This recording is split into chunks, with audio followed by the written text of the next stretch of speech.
Tuluyan na ngang ibinaon ng House Justice Committee ang mga impeachment complaint laban kay PBBM sa kabila ng mga habol na apela ng ilang mambabatas.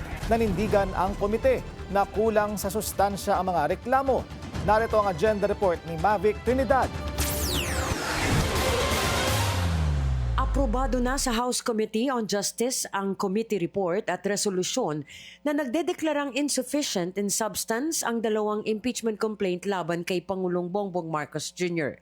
Sa ika-4 na araw ng pagdinig ng Justice Committee, bago pagbutohan ang committee report, umapila pa sina ACT Teachers Party List Representative Antonio Tino at Caloocan City Representative Egay Erice para questionin ang report. Sabi ng mga kongresista, hindi sinunod ng komite ang Section 5 ng Rules of Impeachment kung saan hindi ipinasok ng komite ang ilang mahalagang detalye ng reklamo sa report.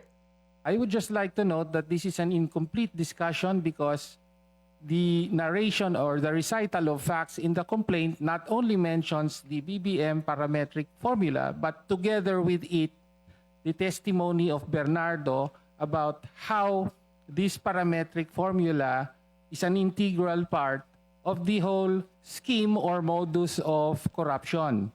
The Masa complaint has a direct allegation that that there is a 8 billion kickback for the president. And this is a direct allegation.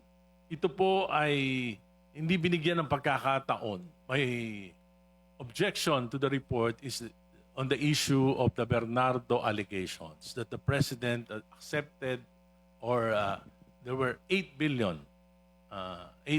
pesos for the president. It's a direct allegation. And this should be, and I think it should be discussed in the committee report. Pero sabi ng Justice Committee, hindi na kailangang ilagay pa ito sa committee report dahil tapos na ang deliberasyon ng reklamo nung nakaraang linggo. Pinaninindigan lang ng committee report na dismiss na ang impeachment complaints dahil sa kakulangan sa batayan nito.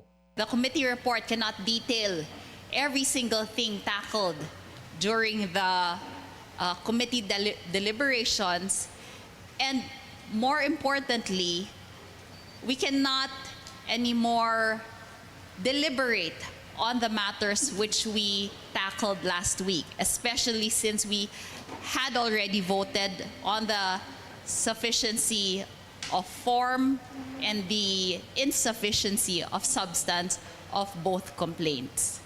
Sa botong 39 bilang pabor at 4 bilang hindi pabor, walang abstention, nakalusot na sa committee level ang committee report ng Justice Committee. Agad itong ihahain sa plenaryo para mapagbotohan at makakuha ng 1/3 na boto mula sa mga kongresista para tuluyang maibasura ang impeachment complaint laban sa Pangulo. Para sa agenda, Mavic Trinidad, Billionaire News Channel. Manatiling nakatutok sa Billionaire News Channel. Sumubaybay sa aming social media accounts at mag-subscribe sa aming YouTube channel para sa mga eksklusibong balita at storya.